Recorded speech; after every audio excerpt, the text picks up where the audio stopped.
My name is Jason Piercey, and this is Out of the Fog. Okay, mixed bag of conversation today.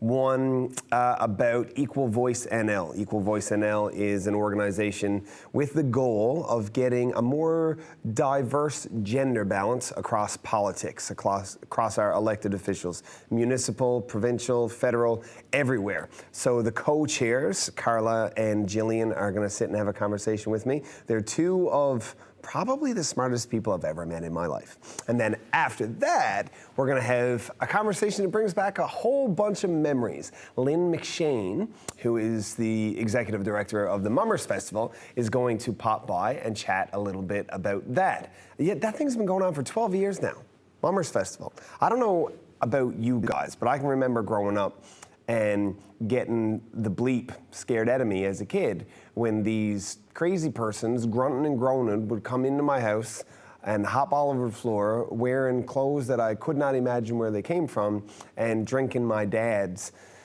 Lamb's Navy. Because if you were a Piercey from Normanskov, that's all you were allowed to drink, apparently. Anyway, it's gonna be an exciting show. I hope you stay tuned for the whole thing, and we'll be right back after these messages.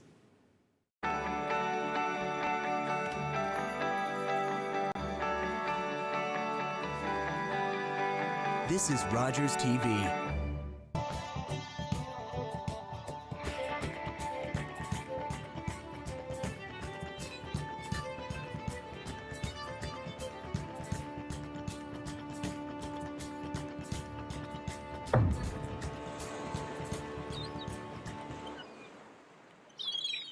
So there's lots of adventures to go on in Newfoundland and Labrador, and really I haven't been on many of them, so I'm really excited about this year.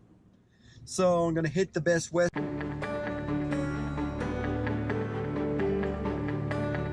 You're watching Rogers TV, St. John's. Welcome back to Out of the Fog. I am going to introduce you to remarkably intelligent and talented and well-versed ladies, women. What's the right way to say that? Am I in trouble already? This is Karla Hayward, Gillian Pearson. You are co-chairs of Equal Voice NL. Yes. Thanks for coming out, first of all. Now, I want to give the audience a bit of a context to understand what Equal Voice NL is and what it does before we talk about your roles as co-chair and where that came from and how the differences between you actually make this really interesting. Cool? What's Equal Voice NL? You go. So Equal Voice NL is a chapter of the national organization Equal Voice. And Equal Voice is a multi-partisan organization that's committed to electing more women across every level of government. So that's municipal, provincial, and federal. So these organizations work directly with parties and municipalities and provinces to essentially get more women supported and elected at all levels. So provincial, municipal, and federal. Mm-hmm. Okay. Let's talk a little bit. How long has it been around anyway? How long has the Equal Voice been in Newfoundland? It's a fairly new organization. I believe it's about 5 or 6 years since it began here. But I think that really over the last few years it started to get more traction, and now we're really excited to make it even bigger and get a lot more people involved. Yeah. So now I'm going to ask a really uneducated, very dude question, and I want you to answer it the way that you answer this all of the time. Why do we even need this? Well, I mean, the simple answer is that there are 50% of the population are women, and we tend in Newfoundland to have less than 30% women elected into office at the provincial level. There are some differences at the municipal level. So there's kind of a math component there. But there are an enormous amount of benefits to the community when more women are in politics. You know, we tend to see more focus at a policy level on things that are good for the community, you know, around health and wellness, education, childcare, all those sorts of things. And we also tend to see a healthier environment in politics itself when there are more women there. You know, like it is more collaborative, it's a little easier to listen to one another, tends to be less super hard partisan lines. So there are an enormous amount of benefits to the community at large if we have more women in seats of power. Okay, so Gillian, I know that you have ran for provincial politics previously as a Conservative, right? And that was prior to your involvement in Equal Voice, or that sort of happened at the same time? No, so I had been a member of Equal Voice and I had attended some of their workshops and events. But after I ran, I really became more interested in public engagement in terms of what I could do out in the community to empower and encourage more women to get involved. And then it kind of just happened organically from there, and Karla and I met, and we became, and had more discussions with more people involved in Equal Voice.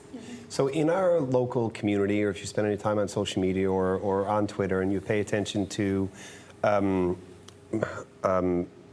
socially conscious persons or opinions and those that oppose them, I think most people would recognize both of your names. Like, you both have a reputation for being outspoken about your personal opinions, which to me, it seems silly to call them personal opinions because they just seem like reality.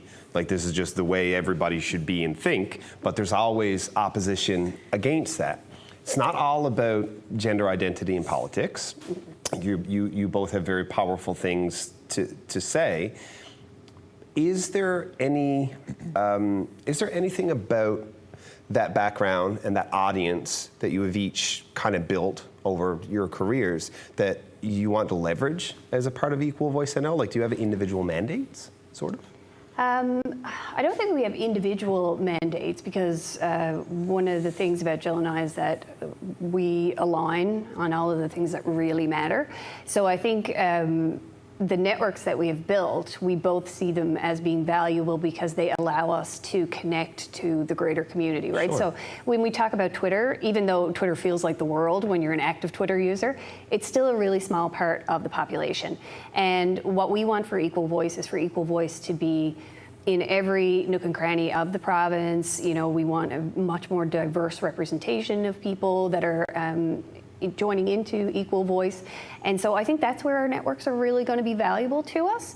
You know, you almost always know somebody who at the very least knows somebody if you don't know them directly. Of course, right? yeah, So it's going to be leveraging our networks to grow Equal Voice and to connect the women that are interested in political office with the resources or networks that they need to move into those positions. So you mentioned, Gillian, when you were talking about what Equal Voice is and what it does, that it is formally and very vocally nonpartisan, right? Multi-partisan. Yeah. Okay, Yeah. so a little bit of my ignorance about that, and the reason that I bring that up, and that little misstep on my behalf is perfect, because the point was I wanted you to explain to everybody watching what exactly that means.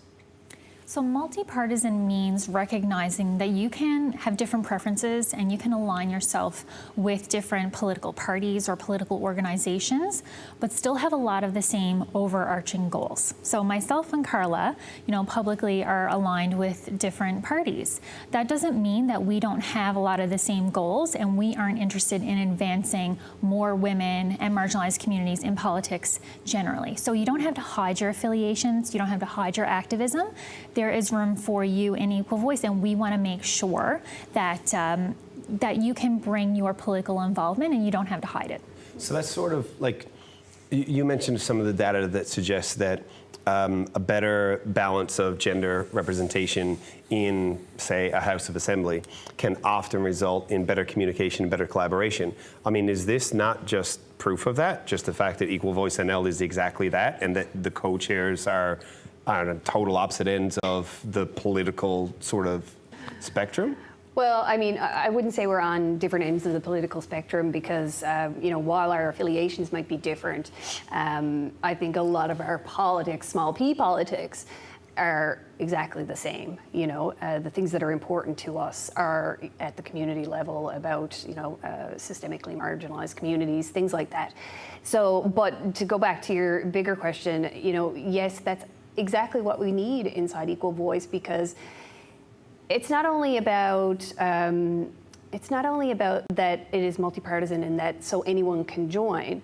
What's great about that is if someone comes in and says, well, you know, I'm interested in joining the PC party, then someone within can say, well, I actually, you know, I know someone I can connect to. I have that network. If you had, you know, if everybody was pretending to be nonpartisan, we could never say, well, I know someone, let me hook you up, or I can teach you about that because I was there, that sort of thing, right? So is it a part of the process, like when somebody new reaches out and say, I want to be a part of this, is there a conversation whereby they're just made to know, like, it doesn't matter, you know, who you want to run for or who you are going to vote for? None of that is relevant. The point here is that if there's only 30% of our seats are made up by women, it stands to reason that if more ran, we could change that number. Is that sort of what it is? Absolutely, yeah. Well, we really want to make sure that we are creating a safe space for women to approach Equal Voice in maybe a less intimidating environment than approaching or cold calling a party. And one of the roles that we want to play is facilitating kind of that pipeline to the different parties, because parties are probably one of the biggest barriers to getting more women on the ballot and getting more women elected. Interesting. Can you explain that? So a lot of recruitment happens within small networks within each individual party. Historically, and that is slowly changing, who are making up these candidate recruitment committees, who are making up these political executives? Men, right? Maybe middle-aged men, maybe older men. So men have the propensity to recruit men, and because they're likely more in their power networks or political networks. Especially if it's been 30 years of them doing exactly the same thing. Exactly, right? And so when they're thinking top of mind in terms of candidate recruitment, they pivot to the people closest to them, which in many cases are men. So it's really a long game, but it's also a very pressing game that we want to make sure that we are cultivating the next generation so we can streamline them to the different parties. Yeah, it's particularly tough to get invested and to keep the motivation high when what you're doing is such a long game. Especially like we're talking about, you know, provincial politics, we're only looking at every number of years. I mean, and one election and another and then another. Next thing you know, it's like 16 years later, right? I mean, is that tiresome to think about? No, because I think that, you know, if you're not interested in politics or involved, then yes, an election is an every 4 years kind of thing. But the truth is that, you know, it's an all the time thing, yeah, I right? can see what you're saying, yeah. And especially if you intend to run, and this is one of the barriers that face women, is you have to be preparing before the writ is dropped, right? Like, you know, I know it appears externally that a writ is dropped and people show up and declare the candidacy, but there's a lot that needs to happen before then, which is why the perfect time to talk about politics is the 2 years before you know there's an election coming, right? So what about right now? Now's a really good time too. Because there's going to be one coming up in the next year for sure. There's likely probably going to be 3 elections next year, which means that Equal Voice are going to have to try and make, you know, important inroads with some of these parties. Okay, so where do people go right now? If people are thinking about politics and they want access to what Equal Voice is able to help with, where do they go? So you can reach out to us on Twitter, Facebook, and a website, of course. So it's equalvoice.ca, and it's the Newfoundland and Labrador chapter. That's the website. On Twitter, we're at Equal Voice NL, and on Facebook, same deal, Equal Voice NL. Okay, one last question.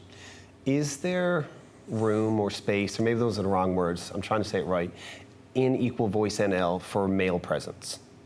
Absolutely. So Equal Voice is for women and their allies. So we welcome, you know, people, members, supporters of any gender who are interested in advancing and supporting more women to become involved in electoral politics. Okay, amazing. Thank you both for coming out. And I'm going to be hard-pressed not to vote for either one of you if I see your name on a ballot. Ladies and gentlemen, we'll be right back after this. All right, girls.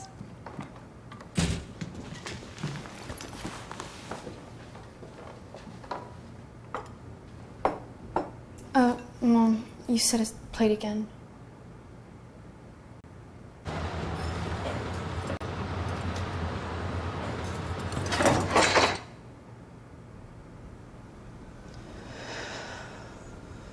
Workplace injuries hurt the most at home. Being stuck in your home during this pandemic also means you have a home. Waiting in line for groceries means you have money for groceries. The isolation, being broke and totally scared about what's next. I was feeling that before this crisis.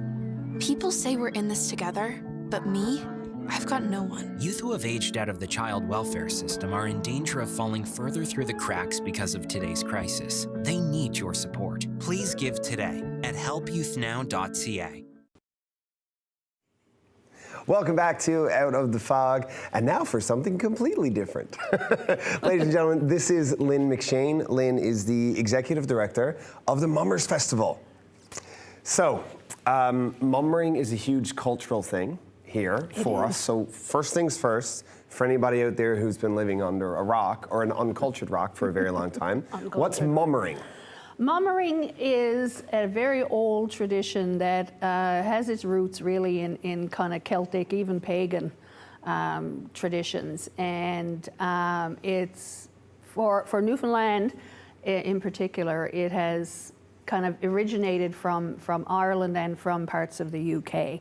And at its core, it's a house visiting tradition where people just decide over the Christmas season typically that they're going to dress up in literally what comes out of Nan's front closet and rig up in the most outlandish outfits that they can find and go visiting from house to house. And it's just really a form of entertainment, you know, to kind of break the dark days of isolation in the winter. You know, you think back generations ago, the communities were very isolated, and so it was really just a way of creating some entertainment during the Christmas season. Yeah, so I can remember, I'm late 30s. I can remember, and I grew up in Normanscove. I can remember mummers coming and going then, like even 25 or 30 years ago. Yeah. You don't see much of it anymore. You don't. In some communities, it has kind of died out quite a bit. I think a lot of that has to do with, again, you know, roads being built, you know, access to bigger communities, access to the city, and in through the more contemporary generations, young people more or less leaving the communities to live. And so that tradition has kind of faded in a lot of the coastal communities, a lot of the more isolated communities. However, we have seen a large kind of resurgence in many areas. We like to give credit to Mr. Bud Davidge, of course, of Sim and I for the Mummers song. Of course, yeah. An immediate hit that really kind of, you know, caused an upswell of emotion, I think, in a lot of people. People really connected with that song and thought, you know what, we're not going to let this die, you know. And so we've been really pleased at the Mummers Festival. It started in 2009. And since then, we've heard of 12, 15 at least communities who've started their own Mummers Parade. And so we've seen a bit of a resurgence in the tradition, which is wonderful. So let's talk exactly about what the Mummers Festival is. And this year's a little bit different because I understand you're doing it virtually. With a couple of small meetups, provided we'll still be able to do them when the time comes. Can you tell me sort of why it started and what happens at the festival? Well, it started back in 2009. It was developed under kind of folk life festival principles. And it was created with a partnership between Memorial University, Department of Folklore, and Heritage Newfoundland and Labrador, Intangible Cultural Heritage. And so it was created under the folk life model, UNESCO heritage model actually, to kind of revive and try and create that kind of folk life festival. And so in 2009, our former, we call him the Mummer King, Brian Davis, who started all this, 2009, he was a master's student doing folklore, and so he was kind of the student or the intern, if you were, chosen to kind of create this festival, which was intended to be a one-off, you know, for all intents and purposes. Oh, really? Yeah, and people were so excited. He had that year with very limited budget. You know, certainly not the technology and the reach that we have today. Over 300 mummers kind of gathered at the rooms. That's wonderful. Yeah, it was a huge hit, and so since then it has grown. You know, he said, "Well, let's keep going." You know, and this is the 11th year now. This is our 12th year. 12th year. So, how is it different this year? It's different right? in a lot of ways. Does that not say everything? That is literally that's all anybody needs to know. Okay, that's it for our show tonight. But you're right. It's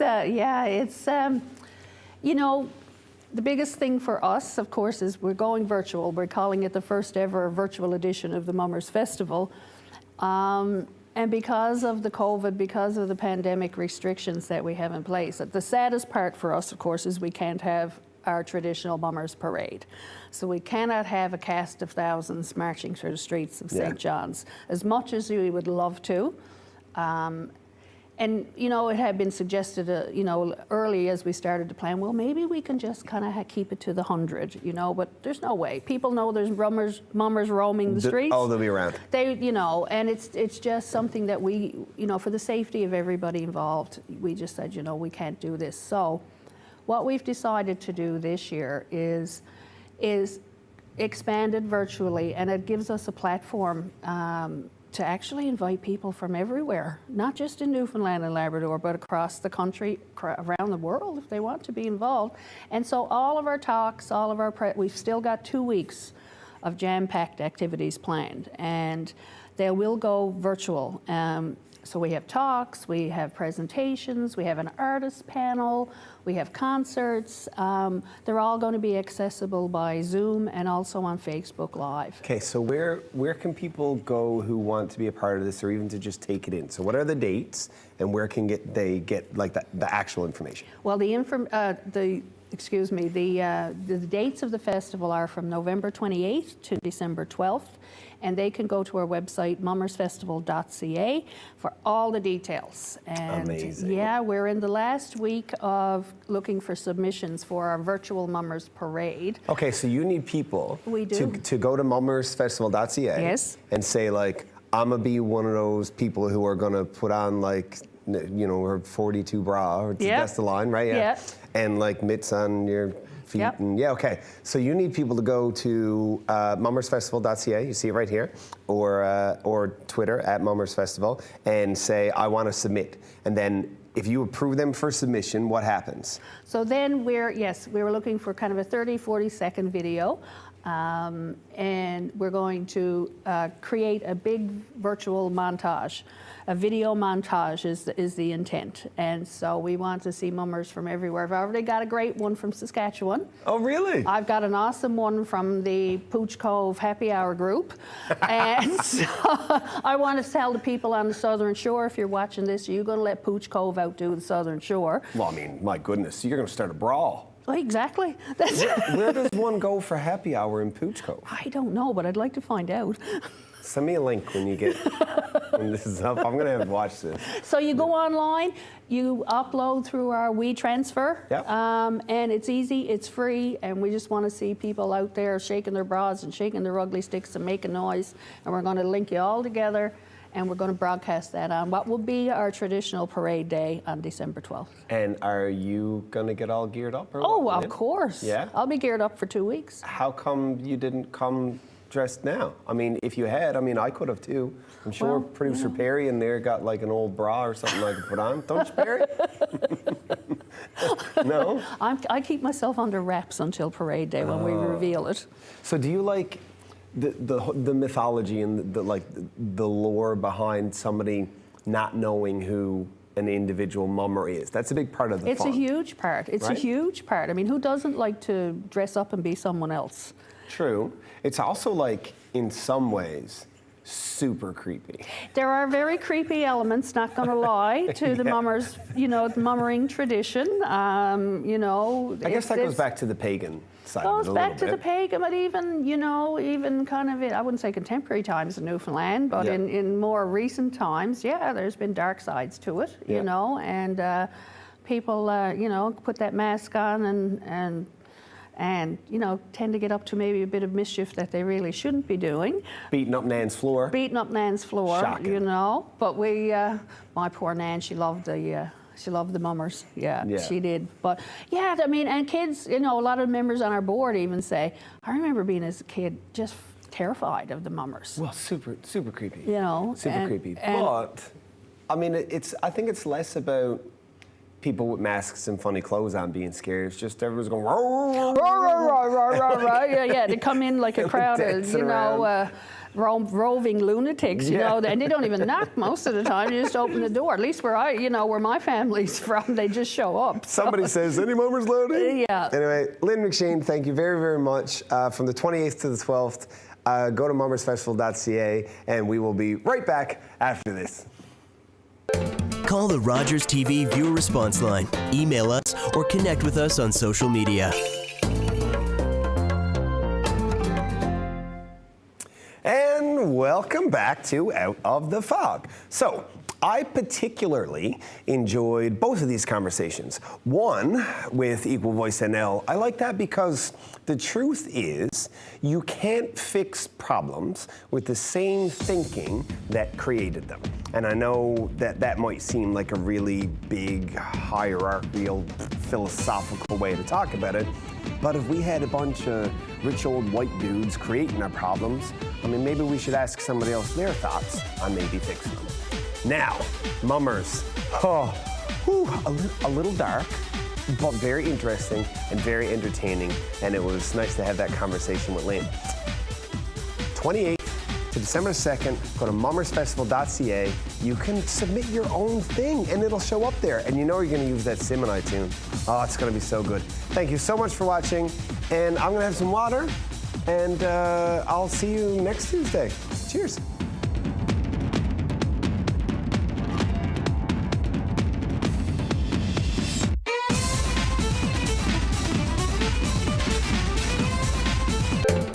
Call the Rogers TV viewer response line, email us, or connect with us on social media.